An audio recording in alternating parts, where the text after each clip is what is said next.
Bueno, muy buenos días para todas y todas, especialmente para nuestra comunidad docente que nos sintoniza en este momento y a tan importante mesa que cada sábado nos nutre de información. Para mí es un placer, por supuesto, estar acá presente, escucharlos, generar el Respecto al debate. tema de la circular 038, pongámoslo en contexto, es una medida que saca el Ministerio de Educación Nacional porque se está en proceso de modificación del decreto 3020 que está totalmente desactualizado, digamos, a la realidad que tenemos hoy del número de estudiantes y de la relación técnica que hay entre maestro y estudiante. Ya no tenemos las familias numerosas y pues obviamente eso debe cambiar. Y sin embargo seguimos con un decreto que es del 2002, donde todavía se aplican las mismas relaciones técnicas a casi 20 años después. Entonces, en ese sentido sale la circular 038, que no solamente modifica el tema de las relaciones técnicas, digamos, permite como algo transitorio, sino que también lleva algo muy importante que queremos resaltar y que le pedimos a los rectores que lo tengan en cuenta, y es fortalecer los proyectos transversales a través de los maestros que de pronto no les puedan dar asignación académica y les puedan completar 10 horas con estos proyectos. Esto es muy importante, ¿por qué? Porque le va a servir a los niños y las niñas para que esos proyectos transversales, digamos, se desarrollen de una forma mucho más en beneficio a los niños y las niñas. Entonces, la pregunta concreta, pues igualmente es conocer desde la Secretaría de Educación del Tolima cuál es la posición de la Secretaría de Educación de Tolima frente a esa circular, que son lineamientos del Ministerio de Educación Nacional, y que pues respecto a los rectores, que desde hoy pues también se fortalezca esa orientación desde la Secretaría de Educación del Tolima. Bueno, nuevamente un saludo para todos los que nos escuchen en la mesa y quienes se están conectando en este momento a la transmisión, ya sea radial o en vivo. Bueno, un aspecto muy importante lo que tiene que ver con la circular 038 del 4 de noviembre del 2024, emitida por el Ministerio de Educación, es que recuerda unos lineamientos especiales que están previstos en el decreto único reglamentario del sector educación, que es el decreto 1075 del 2015. Digamos, la circular 038 no hace mención a algo diferente a lo que ya actualmente existe en la normatividad desde el año 2015, especialmente este decreto que compila una serie de situaciones y regulaciones para el talento docente. Y ello refiere a que podamos aprovechar en la asignación de la jornada laboral de nuestros docentes lo que tiene que ver con los proyectos educativos, la transformación de esos proyectos transversales, las actividades relacionadas con el PEI o PET y todos estos componentes especiales. En virtud de ello, desde la Secretaría de Educación, una vez se emitió la circular 038 del Ministerio de Educación, pues se le compartió a todos los rectores del departamento para efecto de el procedimiento de asignación de la carga académica del docente, porque ustedes saben que funcionalmente por ley es el rector el que asigna la carga docente a los profesores de cada una de las instituciones, y los lineamientos generales se emiten pues por el órgano regulador general, que es el ministerio, y por las autoridades educativas de los departamentos o municipios certificados en educación de acuerdo con la ley 715 del 2001. En virtud de ello, pues los rectores ya conocen ese procedimiento. Nosotros conocemos desde el sindicato de docentes Cimatol, tuvimos una reunión presidida por el señor presidente del sindicato en el que se presentaron y se ventilaron alguna serie de preocupaciones con ocasión del cumplimiento de la 038, y en ese momento le refrescábamos como la memoria de la génesis de la 038 y hacíamos un recuento de cómo lo está haciendo la Secretaría de Educación. La Secretaría de Educación no lo hace de manera diferente de cómo lo establece el Ministerio a través de los lineamientos de la 038, pues realmente estos procesos de asignación de cargas están previstas desde el año 2015 con el decreto 1075. Entonces la Secretaría hace este proceso. Tenemos por supuesto que respetar el decreto 3020 que hoy está vigente y que nos pone también unos limitantes, y que especialmente la circular 038, el primer numeral hace relación a la circular 044 del ministerio, que remite especialmente al cumplimiento de unos topes y unos parámetros previstos en el decreto 3020. Este es un momento para recordar e invitar nuevamente a nuestra comunidad educativa, especialmente a directivos docentes, de la aplicación de la 038, por como quiera que este procedimiento nos permitirá a nosotros de manera armónica poder cumplir con una serie de estrategias que desde el día 2 de la Semana de Desempeño Institucional del año escolar 2025, esto es el 14 de enero, se hizo una reunión virtual con todos los directivos docentes y docentes, que se conectaron alrededor de 3.700 docentes y directivos docentes, en el que se estableció unas líneas gruesas para trabajar dentro del proyecto educativo, dentro de los PET, dentro de los proyectos transversales y dentro de unas apuestas especiales en salud mental, a través de una estrategia denominada Emocionarte, que desarrolla una de las actividades del proceso marco de salud mental que maneja la Secretaría de Salud del Departamento del Tolima. Es decir, hay hartas actividades de las cuales, por supuesto, se puede el señor rector o rectora de la institución utilizar para poder completar la jornada laboral. Hay casos especiales, por supuesto, de unas asignaciones o de no asignarle cargo de ninguna de estas actividades a los docentes por algunos criterios que no son personales o no son arbitrarios, sino que obedecen realmente a la condición especial del docente, al conocimiento o a la técnica que tenga el docente para poder cumplir estas actividades. Muy bien, bueno, hay otra pregunta importante que está preparada para el día de hoy, es el tema de las reubicaciones de los maestros por salud. Erley Urueña va a hacer una mayor fundamentación sobre la pregunta. Sí, secretario, muchísimas gracias. De nuevo las puertas de los micrófonos y de nuestro colectivo abiertas para que las entidades se puedan pronunciar y para que tengamos las diferentes perspectivas. Desde nuestro trabajo sindical como colectivo a lo maestro hemos venido intentando ya en reiteradas ocasiones el diálogo, la interlocución con la entidad territorial, hay que mencionarlo y digamos que exaltarlo. De parte del doctor Andrés hemos tenido pues la aceptación para generar estos diálogos en diversos temas que son problemáticas, que atañen a nuestros compañeros y que por supuesto son responsabilidad nuestra como representantes sindicales. En el tema de la salud, ya es de conocimiento del doctor Andrés nuestra preocupación con la compañera Irma, ya que somos los representantes en el comité paritario de los compañeros frente al tema de las reubicaciones que se tienen por la situación de salud, manifestando desde que llegamos a Cimatol nuestra preocupación debido a que se han represado muchísimos casos en el tema de las reubicaciones del comité paritario, es decir, en lugar de irse dándole la salida y la reubicación como emana la norma, la resolución 2013 de 1986, se ha venido represando e incluso yendo de contravía de los acuerdos sindicales que mencionan que eran no más de 30 días se deben generar estas reubicaciones. Esa ha sido nuestra preocupación siempre y la denuncia que como colectivo hemos venido realizando, pues teniendo en cuenta que el derecho a la salud viene conexo a la vida, son derechos constitucionales y que debemos nosotros tratar de reivindicar desde el trabajo sindical. En el último comité paritario fueron alrededor de 53 casos que se plantearon que todavía están pendientes por reubicación, casos pues obviamente que se discriminan entre los compañeros que son de territorios PEDET, los compañeros que llegaron por concurso a las zonas de posconflicto, los compañeros dinamizadores pedagógicos o como se conocía con el decreto 804 de Noeducadores, ahora bajo el decreto transitorio 1345 y por supuesto los compañeros de población mayoritaria conforman este condensado de 53 casos. Pues bien, queremos saber, esto fue hace 15 días este último comité paritario, queremos puntualmente saber, secretario, cómo avanza este tema de reubicaciones y cuáles son las estrategias que está tomando usted desde la Secretaría de Educación para que precisamente no se dé el tema de los represamientos frente al comité paritario, doctor Andrés. Bueno, yo creo que eso es uno de los temas sumamente importantes para nuestro talento docente, especialmente porque la garantía de la salud física repercute en la salud mental de nuestros docentes y el bienestar docente es sumamente importante si queremos hablar de calidad educativa en el departamento. Entonces, esto es una de las condiciones importantes para tener un mayor indicador de calidad educativa en el Tolima. Desde que estoy al frente de la cartera,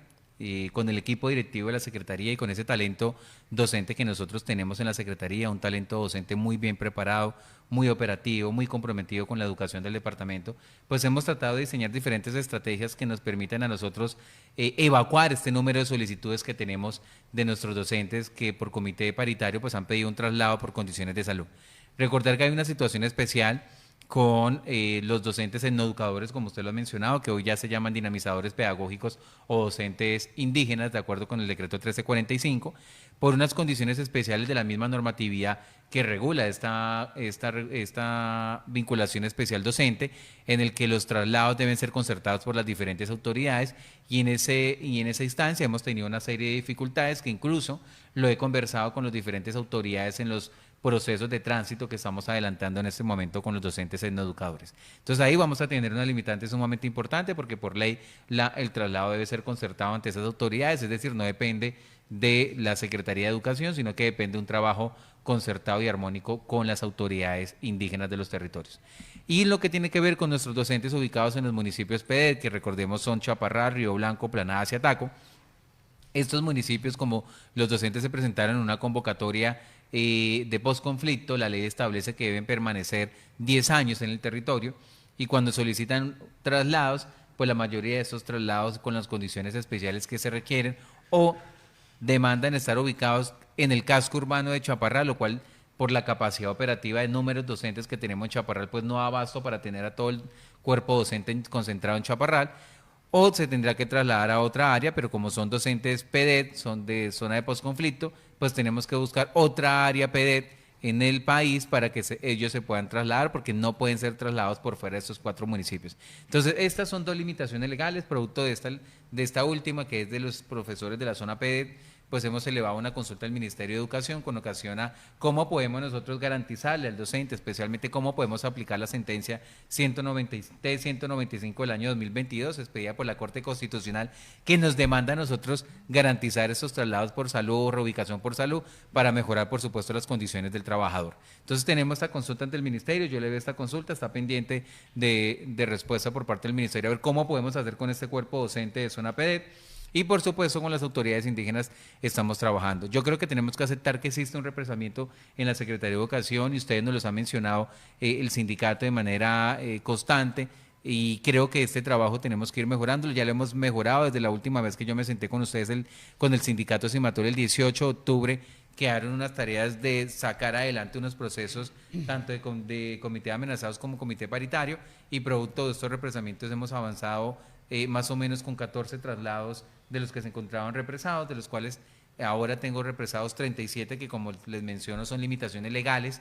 en educadores y docentes de población de posconflicto, y los que tenemos en este momento estamos buscando las plazas correspondientes para poder llevar ese proceso de traslado. Tenemos ahí otros docentes, no más de 7 docentes, 10 docentes que están también pendientes, que no están en estas condiciones especiales de no educador o zona de posconflicto, pero como ustedes bien saben, estamos organizando un proceso de matrícula para poder tener la certeza en dónde podemos trasladarlos. Doctor Bedoya, sobre el tema de los actos administrativos de inscripción en carrera docente, que seguramente tiene preocupados a 1.700 maestros en el departamento del Tolima, ¿cómo avanza ese proceso en la Secretaría y qué podrías decirnos frente a la posibilidad de que muy pronto se le puedan radicar o se le puedan notificar a cada uno de estos maestros el acto administrativo para que empiecen a tener derechos de carrera? Son casi 1.830, compañero Cañas.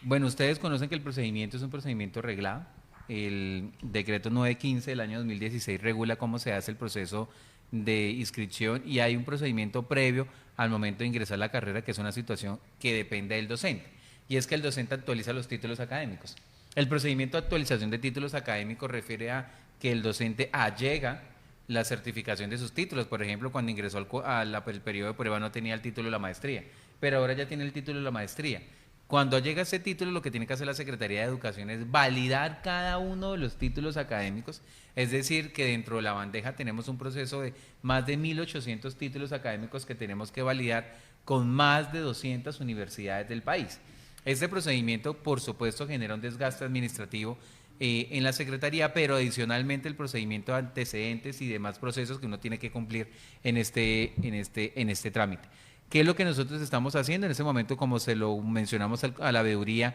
de la lista de elegibles, que está pendiente de que se puedan surtir esos periodos de ese ingreso al escalafón para que genere la vacancia definitiva y puedan ser no llamados algunos docentes que están a la espera en lista de elegibles. Pues hemos priorizado aquellas listas de elegibles como el de humanidades y lengua castellana, para poder que los docentes que están ahí pendientes de su ingreso al escalafón, apresuremos estos docentes y podamos ir llamando de la lista de elegibles para poder tener una planta docente un poco más actualizada. Entonces ese trámite es un poco engorroso. La apuesta que nosotros tenemos entre febrero y marzo, avanzar en un 40% y poder tener en el mes de abril ojalá ya el total de estos docentes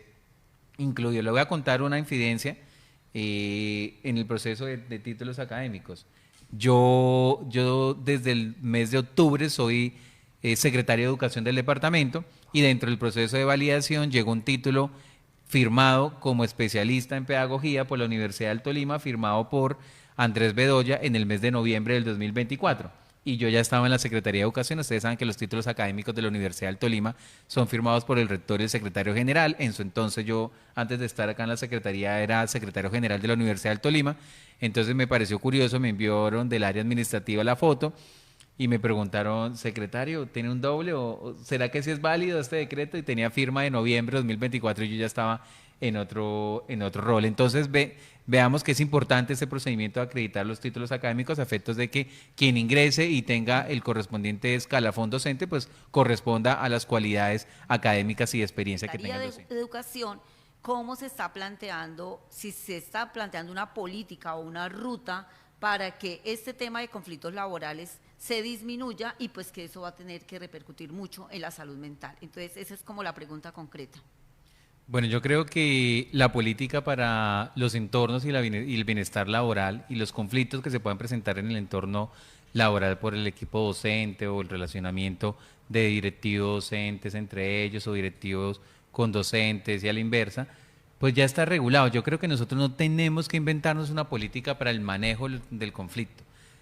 ¿Por qué? Porque es que hoy por hoy ya hay una estructura legal y reglamentaria que nos dice cuáles son las instancias, pero adicional a ello, el punto del conflicto laboral es uno de los temas más sobrevalorados que existe hoy por hoy en Colombia y yo creo que en parte de Latinoamérica. ¿Qué tenemos que avanzar? Tenemos que avanzar es en realmente aterrizar los procesos de reconciliación y en los procesos de entendimiento de dificultades. Nosotros tenemos, por ejemplo, dos resoluciones del Ministerio del Trabajo, que es la resolución 2646 y la resolución 652, la primera del 2008 y la segunda del 2012, que establece una línea de cómo se tiene que hacer y abordar los conflictos en los entornos del sector oficial, incluyendo por supuesto el sector educativo, y ahí se hace una ruta. Pero yo creo que más que la ruta es comenzar a entender que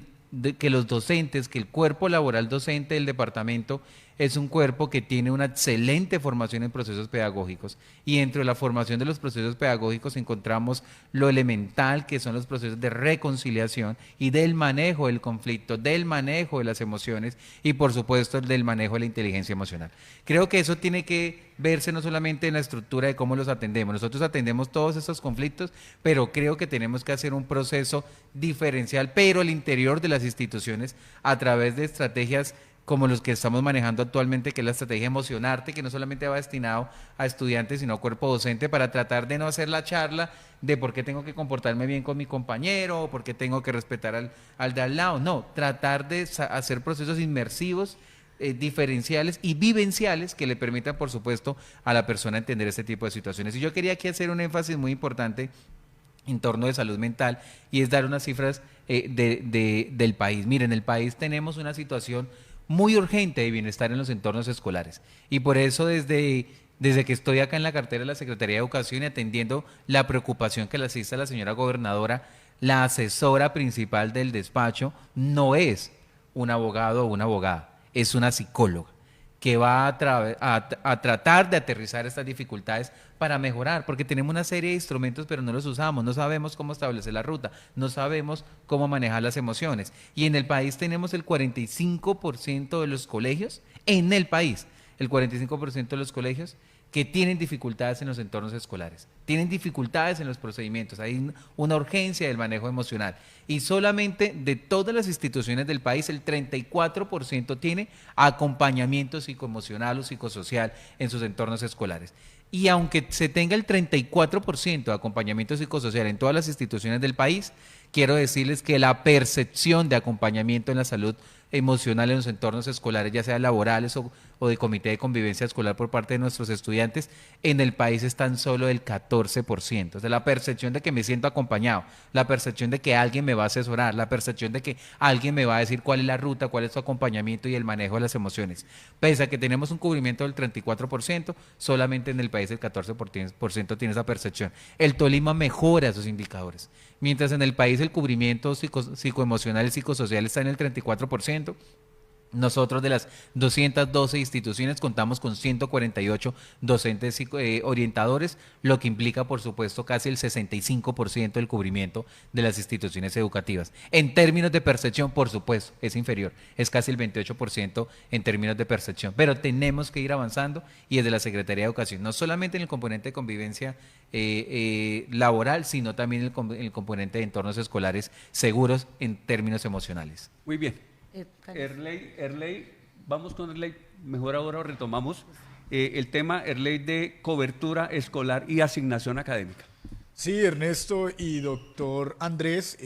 importante, digamos que se complementa con lo que mencionaba la compañera acerca de la circular 038 frente al tema de la asignación académica, pero hay gran preocupación. Dentro de nuestro gremio, varios compañeros nos han manifestado, a pesar de que sabemos del tema de la estabilidad de matrícula, de que son al menos el primer trimestre, aún así ya se empieza a generar la situación de la norma técnica, de que empieza a generarse la intimidación y el miedo de parte de algunos directivos, de compañeros que están quedando subutilizados, de compañeros que, como lo mencionan algunos, y con lo cual estamos completamente en desacuerdo, sobran en las instituciones cuando la postura sindical siempre ha sido que ningún maestro en ninguna institución sobra. Frente al tema de cobertura, doctor Andrés, ¿cómo avanza esta en el departamento y frente al tema puntual de la preocupación sindical que tenemos de los compañeros sin asignación académica, qué le podríamos transmitir a nuestro gremio? Bueno, ustedes, yo creo que todos ya conocemos y por lo que veo también los diferentes docentes ya conocen cómo es el proceso de asignación del 038 de la circular, que es un proceso que existe desde el año 2015.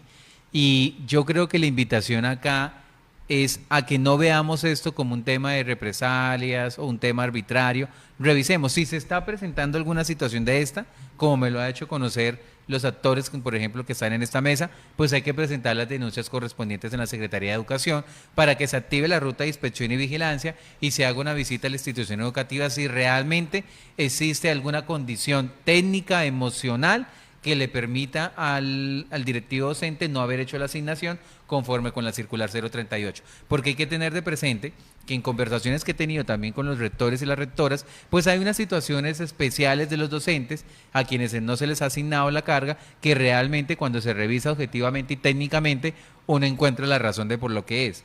En este momento pues no puedo ventilar las situaciones porque la mayoría son situaciones emocionales o clínicas y otras en cuanto a la preparación o formación para asumir este tipo de retos, pero eso la fortuna es que es muy reducido. En lo demás se tiene que ver es que el directivo docente aplique la 038, asigne completamente la carga como se puede ver dentro de esta circular y que por supuesto la apueste no solamente a formar la calidad dentro de las aulas,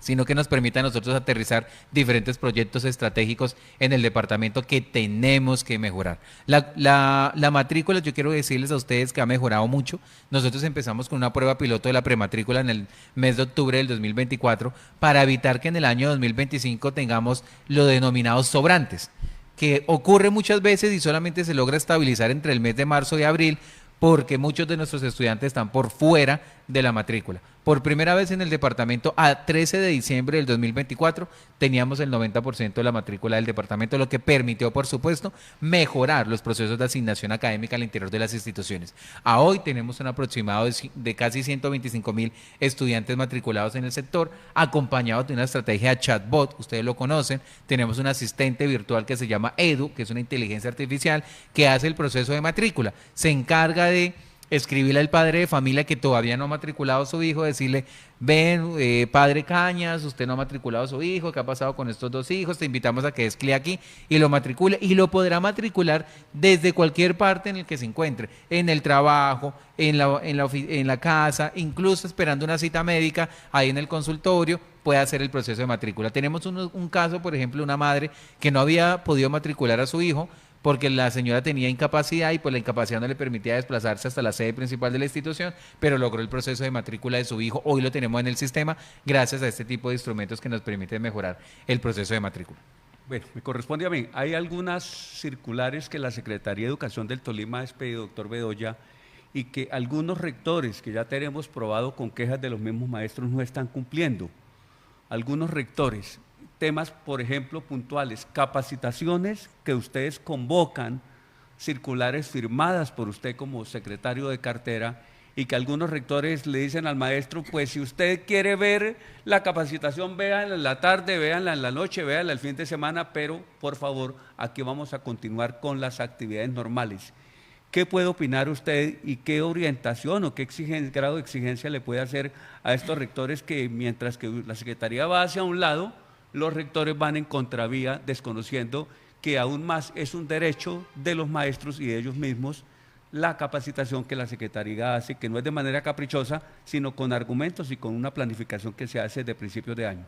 Bueno, yo tengo la fiel esperanza de que creo que toda la comunidad educativa como comunidad vamos al mismo lugar. Tenemos, creo que, el mismo norte y es un tema importante que hemos como departamento logrado tener. Para nadie es un secreto que el norte educativo a nivel país no es muy claro. No sabemos cuál es el sentido de educación que tenemos en Colombia, pero nosotros como colectivo educativo en el departamento nos hemos marcado un norte. ¿Cuál es el sentido que le vemos a la educación en el departamento? Y creo que eso ha quedado muy claro porque lo hemos construido con todos los actores, con los sindicatos, con los docentes, con los administrativos, con el personal administrativo de la Secretaría, con actores, con asesores, plan de desarrollo, planificación, etcétera. Todos esos procesos los hemos desarrollado. Yo siento, la verdad, y la percepción de la Secretaría de Educación es que los rectores, los docentes, el administrativo y la Secretaría tiene un mismo norte y en consecuencia la esperanza que yo tengo es que todos vayamos hasta ese mismo norte. Yo no veo divisiones, yo creo que por supuesto existen diferencias en cuanto a cómo se deben hacer las cosas, pero creo que podemos ir superando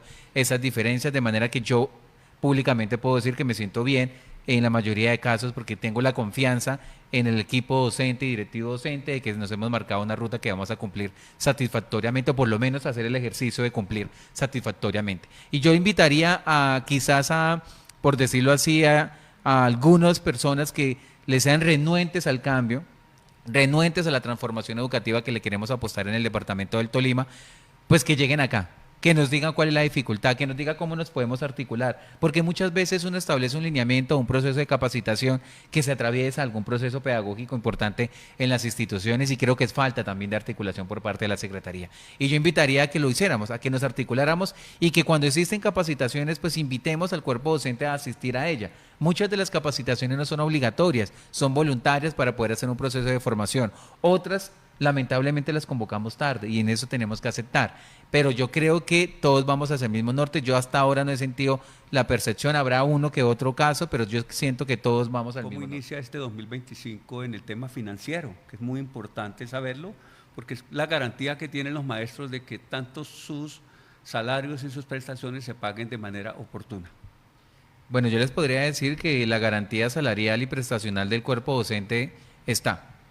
Nosotros tenemos en este momento un aplazamiento de 217.000 millones de SGP, producto de la situación de iliquidez que todos conocemos del gobierno nacional. Sin embargo, este tipo de aplazamientos, al revisar un histórico por parte de la Secretaría de Educación, encontramos que ese histórico pues ha venido presentando en los últimos años. Entonces es un histórico que nosotros sabemos que esos recursos vuelven a ser apalancados más o menos a mitad de año en cada una de las vigencias, es decir, que tenemos garantizado el tema prestacional y salarial de los docentes. Yo solamente tengo una preocupación y se la he manifestado recientemente. El día martes tuve una reunión a las 9 de la mañana con el equipo de monitoreo del Ministerio de Educación y es una situación que vemos en cuanto a inversión en términos prácticos en educación. El maestro no solamente necesita tener el salario y las prestaciones al día, también necesita tener un lugar adecuado para trabajar, un sitio que por supuesto los estudiantes puedan estar agradados, donde sentarse, un techo, un servicio público garantizado, una alimentación, un transporte escolar, etcétera. El departamento para el área de educación tiene un presupuesto, incluyendo el presupuesto que se traslada a Indeportes, que son casi 20.000 millones, tiene más o menos 981.000 millones de pesos, es decir, casi 1 billón de pesos. El 90% de este recurso se destina a la nómina docente y personal administrativo de las instituciones, el otro 10% se distribuye en alimentación escolar y transporte escolar, es decir, que es muy, muy precario. Pero yo tengo dos preocupaciones muy importantes. La primera es que no se nos puede repetir lo de la alimentación escolar. El gobierno nacional dejó al Tolima sin alimentación escolar el año pasado, en el 2024, y pese a que nos tocó pedir con acción de tutela la garantía del gobierno nacional de la alimentación escolar, pues no pudo ser posible y nos fuimos, ustedes muy bien conocen, todo el mes de noviembre sin alimentación escolar. Casi que el transporte escolar hasta este mes se nos autorizó 14.127 millones para poder garantizar los convenios con los municipios, y a hoy en los gastos administrativos que nosotros tenemos por ley, los gastos administrativos que normalmente nos giraban por matrícula oficial 12,83%, a hoy nos están girando 11,4%. Es decir, tenemos un recorte de 1,43% en los recursos del gasto de administración. El departamento pone los recursos para la infraestructura, complementa con algunos recursos la alimentación escolar, pero no se compadece que nos estén presentando situaciones de aplazamiento y reducciones al gasto administrativo del servicio, porque nosotros con qué operamos. Y eso es un llamado muy importante, a tratar de coordinar, a no recortar la inversión en educación, porque en términos prácticos, no lo digo yo, lo dice Panoramas de la Educación de la OCDE 2024 y cualquier tipo de informes, el Colombia tiene un atraso de 4,4 años en calidad educativa, es decir, pareciera, si hoy estamos en el 2025, que la educación quedó estancada en el año 2021 para Colombia. Muy bien, bueno, por favor, para recordarles que hay una encuesta en Facebook sobre la demora en la expedición de actos administrativos de inscripción o de actualización en carrera. ¿Afecta al docente o directivo docente por alguna de las siguientes razones? Por favor, voten, que finalizando el programa vamos a dar los resultados. Irma Constanza, hay un tema muy preocupante que se resuelve un tiempo, nuevamente vuelve a generarse una situación bastante difícil y complicada, tanto para las entidades territoriales como para los maestros, y es el tema de la plataforma Humano en Línea. Usted que conoce el tema, por favor, colabórenos fundamentándonos la pregunta.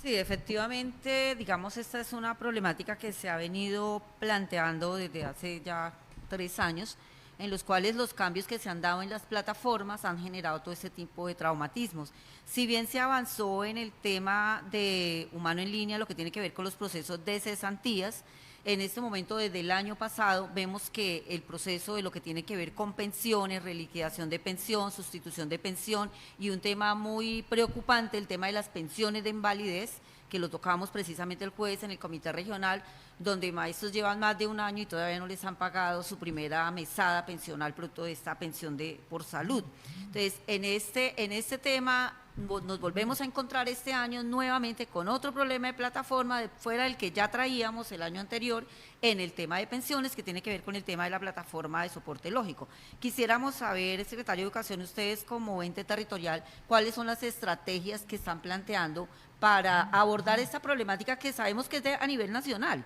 pero pues que está afectando a todos los entes territoriales, pero pues que a nivel de esta entidad territorial, ¿cómo se está afrontando este tema para